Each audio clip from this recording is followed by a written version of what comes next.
Hello students, आज की इस वीडियो में हम करेंगे क्लास 10th का हमारा चैप्टर चल रहा था करंट इलेक्ट्रिसिटी। इससे पहले वाली वीडियो में हमने रेजिस्टेंस के बारे में पढ़ा।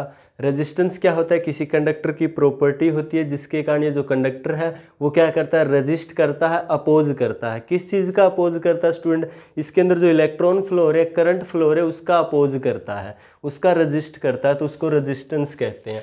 अब इस वीडियो में हम पढ़ेंगे factor affecting the resistance of the conductor, यानी कि कंडक्टर ऐसे फैक्टर्स के बारे में पढ़ेंगे जो किसी कंडक्टर के रेजिस्टेंस को क्या करते हैं? अफेक्ट करते हैं। अफेक्ट का मतलब किसी कंडक्टर के रेजिस्टेंस को इंक्रीज कर सकते हैं या डिक्रीज कर सकते हैं, ऐसे फैक्टर्स। तो पहला फैक्टर है लेंथ ऑफ द कंडक्टर। जो कंडक्टर की लेंथ होती है वो क्या कर सकती है? किसी भी कंडक्टर के रेजिस्टेंस को कम या ज़्यादा यानी इंक्रीज या डिक्रीज कर सकती है। तो लेंथ और रेजिस्टेंस के बीच में क्या रिलेशन होता है? The resistance of a conductor is directly proportional to its length. जो रेजिस्टेंस होता है किसी कंडक्टर का वो डायरेक्टली प्रोपोर्शनल होता है कंडक्टर की लेंथ की। तो हम सिंपल लिख सकते हैं the resistance of the conductor is directly proportional to the length of the conductor, where R is the resistance of the conductor, L is the length of the conductor. इसके बाद student directly proportional का क्या meaning होता है? Directly proportional का meaning होता है इसका इसके साथ जो है ना वो डायरेक्ट कनेक्शन है, यानी कि लेंथ का रेजिस्टेंस के साथ डायरेक्ट कनेक्शन। डायरेक्ट कनेक्शन का मतलब अगर हम लेंथ को इंक्रीज करेंगे तो हमारा रेजिस्टेंस भी इंक्रीज हो जाएगा, अगर लेंथ को डिक्रीज करेंगे तो हमारा रेजिस्टेंस भी डिक्रीज हो जाएगा स्टूडेंट। जैसे अगर हम लेंथ को 2 टाइम्स इंक्रीज कर देंगे तो रेजिस्टेंस भी इंक्रीज हो जाएगा। कितना? 2 टाइम्स। अगर लेंथ को 3 टाइम्स इंक्रीज कर देंगे तो रेजिस्टेंस भी कितना इंक्रीज हो जाएगा? 3 टाइम्स। अगर लेंथ को कंडक्टर की लेंथ को अगर हाफ कर देंगे तो रेजिस्टेंस कितना हो जाएगा? हाफ हो जाएगा स्टूडेंट। तो इस तरह के क्वेश्चन आते हैं, आपसे पूछ लेगा कि जो लेंथ होता है उसको अगर डबल कर देंगे तो रेजिस्टेंस पे क्या इफेक्ट पड़ेगा, हाफ कर देंगे तो रेजिस्टेंस पे क्या इफेक्ट पड़ेगा। तो आप बता सकते हो लेंथ डबल तो रेजिस्टेंस डबल, लेंथ हाफ तो रेजिस्टेंस भी हाफ हो जाएगा। या आपको एक वैल्यू दिया मिलेगा कि किसी कंडक्टर का रेजिस्टेंस जो है ना वो 10 ओम है और उसका जो लेंथ होता है ना उसको इंक्रीज कर देते हैं, कितना? 2 टाइम्स इंक्रीज कर देते हैं, डबल कर देते हैं, तो उसका जो न्यू रेजिस्टेंस है वो क्या होगा स्टूडेंट? तो लेंथ को 2 टाइम्स इंक्रीज कर दिया तो लेंथ क्या होती है? डायरेक्टली प्रोपोर्शनल होती है रेजिस्टेंस के, यानी कि लेंथ 2 टाइम्स इंक्रीज होगी तो रेजिस्टेंस भी कितना इंक्रीज होगा? 2 टाइम्स इंक्रीज हो जाएगा। अब यहाँ दे रखा पहले कितना था? 10 ओम, तो 10 का 2 टाइम्स कितना होता है स्टूडेंट? 20 ओम हो जाएगा न्यू रेजिस्टेंस। इसी तरह से यहाँ 3 टाइम्स दिया होता तो आसानी से कर सकते हो ना। अगर 3 टाइम्स लेंथ कंडक्टर का लेंथ 3 टाइम्स इंक्रीज कर देंगे तो न्यू रेजिस्टेंस क्या होगा स्टूडेंट? अगर देखिए लेंथ जो होता है वो क्या होता है? डायरेक्टली प्रोपोर्शनल रेजिस्टेंस के। तो अगर लेंथ 3 टाइम्स इंक्रीज कर दिया तो रेजिस्टेंस भी कितना इंक्रीज हो जाएगा? 3 टाइम्स हो जाएगा। पहले कितना था? 10 ओम, अब कितना हो जाएगा स्टूडेंट? 30 ओम हो जाएगा। तो ये इस तरह से कर सकते हो। या इसका आपको बोले कि जो लेंथ है कंडक्टर का उसको अगर हाफ कर दें तो न्यू रेजिस्टेंस क्या होगा? अगर देखिए रेजिस्टेंस है वो डायरेक्टली प्रोपोर्शनल होता है लेंथ का, यानी कि इसका इसके साथ डायरेक्ट कनेक्शन, इसको हाफ कर देंगे तो ये भी हाफ हो जाएगा स्टूडेंट। या अगर ये पहले 10 था तो 10 का हाफ कितना होता है? 5 ओम हो जाएगा। इस तरह से आप बता सकते हो स्टूडेंट।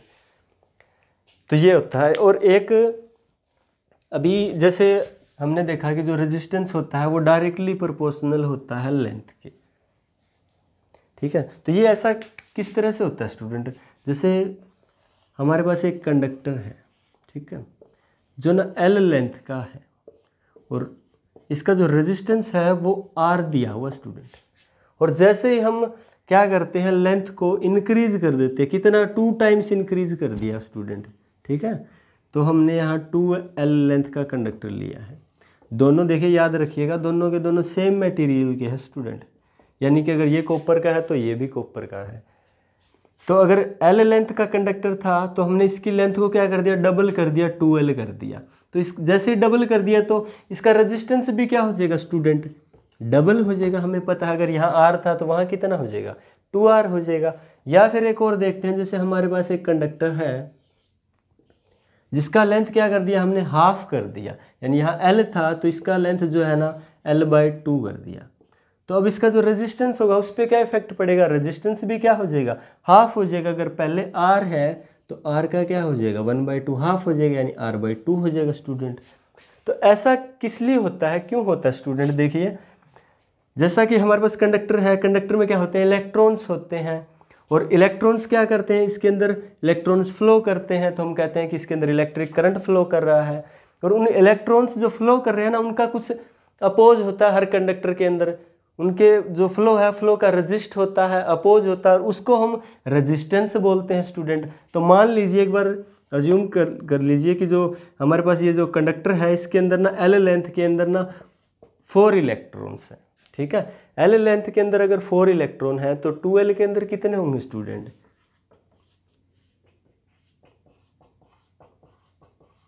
8 इलेक्ट्रॉन होंगे। अगर एल लेंथ के अंदर 4 इलेक्ट्रॉन है तो 2L लेंथ कर दिया तो इलेक्ट्रॉन्स कितने हो जाएंगे? डबल हो जाएंगे। अब देखिए जो लेंथ को डबल कर दिया तो नंबर ऑफ इलेक्ट्रॉन्स यानी कि इसमें डबल हो गए, तो रेजिस्टेंस भी डबल हो जाता है। ऐसा किस लिए होता है स्टूडेंट? ऐसा इसलिए होता है, देखिए यहाँ जो इलेक्ट्रॉन फ्लो कर रहे थे ना, ये सारे के सारे आपस में इस तरह से इलेक्ट्रॉन फ्लो कर रहे थे, तो इसके अंदर कंडक्टर के अंदर इलेक्ट्रॉन्स के फ्लो का अपोज हो रहा था। अपोज का मतलब ये जो इलेक्ट्रॉन चल रहे थे या तो आपस में इनका कोलिजन हो रहा था, या कंडक्टर के अंदर जो एटम मॉलिक्यूल है उनके साथ इनका कोलिजन हो रहा था, यानी किसी तरह से अपोज हो रहा था इनका। और वो अपोज का वैल्यू कितना था, यानी रेजिस्टेंस कितना था? R था। अब अगर नंबर ऑफ इलेक्ट्रॉन्स भी डबल हो जाएंगे, लेंथ डबल कर दिया, नंबर ऑफ इलेक्ट्रॉन्स डबल हो गए, अब जो अपोज है पहले हो रहा था उतना ही होगा कि अपोज इंक्रीज डिक्रीज होगा? जो अपोज है वो इंक्रीज होगा। कितना इंक्रीज होगा? यानी कि यहाँ सिर्फ 4 इलेक्ट्रॉन्स की में कोलिजन हो रहा था, यहाँ कितना होगा? 8 इलेक्ट्रॉन्स में कोलिजन होगा। अगर नंबर ऑफ इलेक्ट्रॉन्स बढ़ गए तो कोलिजन भी बढ़ गया, और कितना बढ़ गया स्टूडेंट? डबल, यानी कि पहले से डबल होगा, यानी कि यहाँ रेजिस्टेंस R था तो यहाँ रेजिस्टेंस कितना होगा? 2R होगा स्टूडेंट। इसके बाद अगर लेंथ को हाफ कर दें, हाफ करने का मतलब इस लेंथ में अगर 4 इलेक्ट्रॉन थे तो इसके अंदर 2 इलेक्ट्रॉन होंगे। अब देखिए यहाँ 4 की वजह से कोलिजन हो रहा था, यहाँ सिर्फ रजिस्ट किसका होगा? 2 इलेक्ट्रॉन्स का, यानी कि पहले से हाफ अपोज होगा, पहले से जो हाफ रजिस्ट होगा, तो जिसके कारण इसका रेजिस्टेंस अगर R है तो इसका रेजिस्टेंस क्या हो जाएगा? हाफ हो जाएगा, R/2 हो जाएगा स्टूडेंट। तो इस तरह से होता है ये। इसके बाद है सेकंड फैक्टर पढ़ेंगे। इसके बाद में सेकंड फैक्टर है student area of cross section of the conductor. The resistance of a conductor is inversely proportional to the area of cross section of the conductor। इसका मतलब ये होगा जी, जो रेजिस्टेंस होता है ना कंडक्टर का, वो इनवर्सली प्रोपोर्शनल होता है किसके? एरिया ऑफ क्रॉस सेक्शन के। तो यहाँ R जो है वो resistance of the conductor, A जो है area of cross section of the conductor. देखिए इसका क्या मतलब हुआ कि जो कंडक्टर का जो एरिया ऑफ क्रॉस सेक्शन है वो कंडक्टर का जो रेजिस्टेंस है वो इनवर्सली प्रोपोर्शनल होता है एरिया ऑफ क्रॉस सेक्शन की। तो इनवर्सली प्रोपोर्शनल का मतलब होता है इनवर्स। देखिए इनवर्स का मतलब इनवर्सली प्रोपोर्शनल नाम से पता चला। देखिए इनवर्सली प्रोपोर्शनल, इनवर्स मतलब होता है उल्टा, अपोजिट। तो देखिए अगर एरिया ऑफ क्रॉस सेक्शन को हम बढ़ा देंगे तो रेजिस्टेंस क्या हो जाएगा? कम हो जाएगा। एरिया ऑफ क्रॉस सेक्शन को अगर हम कम कर देंगे तो रेजिस्टेंस क्या हो जाएगा? इंक्रीज हो जाएगा, बढ़ जाएगा स्टूडेंट, ठीक है। ये यानी कि एक दूसरे के क्या है? इनवर्स है, इनवर्सली प्रोपोर्शनल है। एरिया ऑफ क्रॉस सेक्शन को इंक्रीज करेंगे तो रेजिस्टेंस डिक्रीज हो जाएगा, एरिया ऑफ क्रॉस सेक्शन को डिक्रीज करेंगे तो रेजिस्टेंस क्या हो जाएगा? इंक्रीज हो जाएगा। किस तरह से होगा? देखिए जैसे अगर एरिया ऑफ क्रॉस सेक्शन को हम क्या कर देते हैं? डबल कर देते हैं student. Area of cross section को क्या कर दिया? यहाँ A था 2A डबल कर देते हैं। तो देखिए एरिया ऑफ क्रॉस सेक्शन को जैसे ही डबल कर देंगे तो रेजिस्टेंस है वो क्या हो जाएगा? यानी कि हाफ हो जाएगा पहले का। अगर पहले R था अब क्या हो जाएगा? R/2 हो जाएगा स्टूडेंट। अगर इसी तरह से एरिया ऑफ क्रॉस सेक्शन को यहाँ डबल किया, जैसे एरिया ऑफ क्रॉस सेक्शन को अगर हम हाफ कर दें फिर क्या इफेक्ट पड़ेगा? जैसे एरिया ऑफ क्रॉस सेक्शन को हाफ कर देते हैं तो इन्वर्सली प्रोपोर्शनल होता है इसकी। Area of cross section A था, अब क्या कर दिया? हाफ A/2 कर दिया स्टूडेंट। और इसको हम कैसे लिखेंगे? 2A, यानी कि रेजिस्टेंस है वो कितना हो जाएगा? 2 टाइम्स जो है वो इंक्रीज हो जाएगा, डबल हो जाएगा स्टूडेंट। तो ये बातें आपको याद रखनी है, एग्जाम में आपसे इसी तरह के क्वेश्चन पूछेगा कि एरिया ऑफ क्रॉस सेक्शन को अगर हम डबल कर दें तो रेजिस्टेंस पे क्या इफेक्ट पड़ेगा? रेजिस्टेंस जो है वो हाफ हो जाएगा। अगर एरिया ऑफ क्रॉस सेक्शन को अगर हम हाफ कर दें तो रेजिस्टेंस पे क्या इफेक्ट पड़ेगा? तो आपका जो रेजिस्टेंस है वो इंक्रीज हो जाएगा 2 टाइम्स, यानी कि डबल हो जाएगा स्टूडेंट। इसी तरह से आपको कुछ भी दे दे, जैसे यहाँ पूछ लेगा एरिया ऑफ क्रॉस सेक्शन को अगर हम इंक्रीज कर देते हैं, 3 टाइम्स कर देते हैं, तो क्या इफेक्ट पड़ेगा। देखिए 3 टाइम्स कर देते हैं तो जो रेजिस्टेंस है वो 1/3 हो जाएगा पहले का, यानी पहले अगर R था तो अब R/3 हो जाएगा, ठीक है। या फिर आपको क्वेश्चन पूछेगा कि कोई वैल्यू दिया होगा आपको कि ये जितना भी, जैसे 30 ओम दिया होगा कि रेजिस्टेंस जो है ना किसी कंडक्टर का वो 30 ओम है, और उसके एरिया ऑफ क्रॉस सेक्शन को हमने डबल कर दिया, तो न्यू रेजिस्टेंस क्या होगा। Area of cross section double मतलब रेजिस्टेंस हाफ, हाफ यानी कि 30 का हाफ कितना होता है, तो बता देना कि 15 ओम हो जाएगा। या फिर आपसे पूछेगा कि इस तरह का क्वेश्चन, या सेकंड में आपसे पूछेगा ये रेजिस्टेंस दिया होगा और आपको कहेगा कि अगर area of cross section half कर दें तो जो रेजिस्टेंस है वो कितना हो जाएगा, डबल हो जाएगा, यानी इसका डबल कितना बताओगे फिर 60 ओम बता देना। अगर या फिर आपसे पूछ लेगा कि इसका 3 टाइम्स कर दें एरिया ऑफ क्रॉस सेक्शन, तो रेजिस्टेंस 1/3 हो जाता है, यानी कि अगर पहले 30 था इसका 1/3 कितना होगा, 10 ओम हो जाएगा न्यू रेजिस्टेंस। तो इस तरह से आप स्टूडेंट बता सकते हो इसको। इसके बाद है जैसे इस तरह से आप क्या होता है कि जब एरिया ऑफ क्रॉस सेक्शन को जो है हम इंक्रीज या डिक्रीज करते हैं तो रेजिस्टेंस जो है ना वो इंक्रीज या डिक्रीज हो जाता है student. Area of cross section, देखिए एरिया ऑफ क्रॉस सेक्शन का मतलब समझते हैं ना आप। एरिया ऑफ क्रॉस सेक्शन का मतलब होता है जो वायर होता है आपके पास, जो कंडक्टर होता है उसकी थिकनेस की बात कर रहा है ये वाला, ठीक है। तो यानी कि ये एरिया ऑफ क्रॉस सेक्शन, इसका मान लेते हैं एरिया ऑफ क्रॉस सेक्शन ए दिया हुआ है, ठीक है। तो इसका रेजिस्टेंस जो है ना वो R है, आपको गिवन है। इसके बाद जैसे एरिया ऑफ क्रॉस सेक्शन को हम डबल कर देते हैं student, area of cross section क्या कर देते हैं, डबल कर देते हैं, 2 टाइम्स कर देते हैं, तो जो न्यू रेजिस्टेंस होता है वो कितना हो जाता है, पहले का हाफ। अगर पहले R था तो अब कितना हो जाएगा, R/2 हो जाएगा। और अगर इसी तरह से हम क्या कर दें, एरिया ऑफ क्रॉस सेक्शन को अगर हाफ कर दें, एरिया ऑफ क्रॉस सेक्शन यहाँ देखिए A था, इसका हाफ यानी कि A/2 कर दें, तो जो न्यू रेजिस्टेंस है वो कितना हो जाएगा स्टूडेंट, 2R हो जाएगा, ठीक है। इस तरह से होता है ना। तो ऐसा किस लिए होता है, देखिए जो हमारे पास एरिया, ये जो कंडक्टर है इसका area of cross section A है, और इसके अंदर मान लेते हैं कि जैसा पहले देखा था, इसके अंदर मान लेते हैं कि 3 इलेक्ट्रॉन्स है, ठीक है, 3 इलेक्ट्रॉन्स है।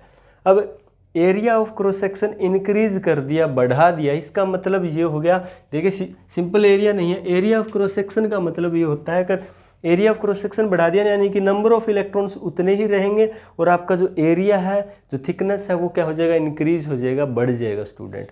तो यहाँ पे 3 इलेक्ट्रॉन्स थे ए एरिया के अंदर, area of cross section A था, उसके अंदर 3 इलेक्ट्रॉन्स थे ना कंडक्टर के अंदर। यहाँ एरिया ऑफ क्रॉस सेक्शन पहले का डबल कर दिया स्टूडेंट, और डबल कर दिया, अब भी इलेक्ट्रॉन्स, नंबर ऑफ इलेक्ट्रॉन्स उतने ही हैं, तो रेजिस्टेंस क्या हो जाता है, हाफ। हाफ क्यों हो जाता है, पहले तो देखिए A area of cross section A था तो 3 इलेक्ट्रॉन्स का रेजिस्ट हो रहा था, अपोज हो रहा था, यानी कि रेजिस्टेंस इतना था तब। तो अब अगर इनको एरिया ज़्यादा मिल गया, एरिया ऑफ क्रॉस सेक्शन बढ़ा दिया यानी कि थिकनेस बढ़ा दिया, और नंबर ऑफ इलेक्ट्रॉन अगर उतने ही रहते हैं तो क्या होगा, जो इनका अपोज है वो क्या होगा, कम होगा पहले से स्टूडेंट्स, क्योंकि इनके ये देखिए एक तो इस एरिया ऑफ क्रॉस सेक्शन के अंदर चलेंगे ये इलेक्ट्रॉन्स फ्लो होंगे, और एक इससे ज़्यादा एरिया ऑफ क्रॉस सेक्शन होगा तो यहाँ कोलिजन का जो है चांसेस है वो क्या हो जाते हैं, कम हो जाते हैं, यानी कि रेजिस्टेंस भी कम हो जाता है। और कितना कम हो जाता है, यानी area of cross section double कर दिया यानी कि चांसेस हाफ हो जाते हैं, यानी यहाँ रेजिस्टेंस R था तो यहाँ रेजिस्टेंस, न्यू रेजिस्टेंस आपका R/2 हो जाता है स्टूडेंट।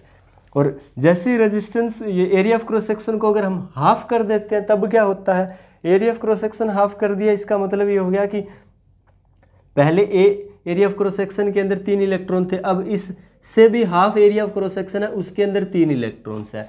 तो अगर एरिया ऑफ क्रॉस सेक्शन कम कर देंगे तो जो चांसेस है कोलिजन के इलेक्ट्रॉन्स के वो क्या होंगे, बढ़ जाएंगे। और कितने बढ़ जाएंगे, डबल हो जाएंगे पहले से। अगर इस पहले रेजिस्टेंस R था तो अब कितना हो जाएगा स्टूडेंट, 2R हो जाएगा। तो ये है आपका area of cross section of the conductor.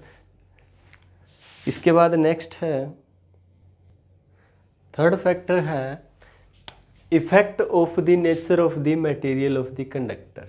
इसका क्या मतलब है, देखिए स्टूडेंट जो कंडक्टर्स का जो नेचर है उसके ऊपर जो है ना रेजिस्टेंस डिपेंड करता है। नेचर का मतलब हो गया कि आपका जो कंडक्टर है वो किस मटेरियल का बना है, आयरन का है कि सिल्वर का है कि कॉपर का है कि एल्यूमिनियम का है, ठीक है। यानी कि अलग अलग इन कंडक्टर्स का अगर नेचर चेंज हो जाता है ना, अलग अलग नेचर के कंडक्टर होंगे तो उनका जो रेजिस्टेंस होगा वो भी अलग अलग होगा। यानी आपके पास दो वायर है, एक एल्यूमिनियम की है एक कॉपर की है, दोनों की सेम लेंथ है सेम थिकनेस है, फिर भी जो दोनों का रेजिस्टेंस होगा ना वो अलग अलग होगा स्टूडेंट। क्यों? क्योंकि दोनों का नेचर ऑफ मटेरियल है ना वो अलग है, एक वायर कॉपर की है एक एल्यूमिनियम की है। तो इस तरह से ये थर्ड इफेक्ट होता है nature of the material of the conductor. इसके बाद में है इफेक्ट ऑफ टेम्परेचर। टेम्परेचर का क्या इफेक्ट होता है स्टूडेंट? टेम्परेचर का इफेक्ट होता है the resistance of the conductor increases on increasing the temperature. जो कंडक्टर का रेजिस्टेंस होता है वो इंक्रीज होता है कब? जब टेम्परेचर इंक्रीज होता है। और कंडक्टर का जो रेजिस्टेंस है वो डिक्रीज होता है कब? ऑन डिक्रीजिंग द टेम्परेचर, जब टेम्परेचर को डिक्रीज करते हैं स्टूडेंट। इसलिए देखिए जैसे हमने इससे जो पहले वाली वीडियोस थी उनके अंदर ओम्स लॉ पढ़ा था, और ओम्स लॉ के अंदर लास्ट में लिखा था एट कॉन्स्टेंट टेम्परेचर।